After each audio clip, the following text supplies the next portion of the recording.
It's new bike day, and my weapon of choice? A 2018 Specialized Enduro comp. Start with this bike, we have the SRAM Guide R's, as well as the 170mm RockShox Yari. We also have the 2.6 Specialized Butcher Grit tires, and the 27.5 rims to accommodate them. In the cockpit we have Specialized Stock Grip, SRAM Guide R lever, a Specialized Zero stem with this neat stem cap, and these stock 800mm bars. Next we have the SRAM GX 11-speed shifter, and the command dropper post lever.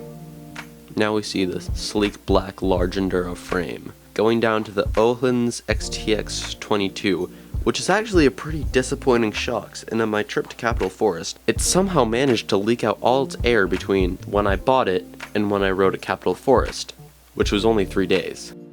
Next we go down the bike to the Kona Wawa pedals, which are temporary as they are my dad's. Next we go up to the race face effect cranks and the chainring, and then there is a chain guide. Now the command dropper post, and yes, it does do the thing. Now I move on to my Ergon saddle. I do like it, it's just very hard and you need a chamois to use it. You can see that I have mud guards. I don't remember the brand, but I got them in a 2-pack on Amazon. Next we see my SRAM GX 11-speed drivetrain and the Specialized Butcher Grid 2.6s. But how does it ride? Here's it at Capitol Forest, the gold standard of Washington Enduro. And it actually did manage to climb pretty well, which I was very surprised with. So the Enduro is actually climbing pretty well. I'm very impressed with it. And the 170mm of travel made me able to just do whatever ridiculous thing I wanted to. Now for what this bike's really best at.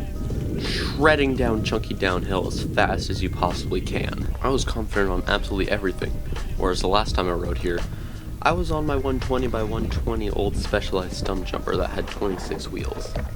And this was great. So overall, I'd rate this bike pretty highly. It's fun, it's well built. The only thing that's holding it back is that it has a pretty lackluster rear shock. It does not last very long. I'm not the only one who's had air retention issues, but I would still recommend this bike. Many dealerships are actually selling this bike for up to $1,000 off, considering that the 2020 just came out a few days before I recorded this. So thanks for sharing with me today, and I'll see you in the next video.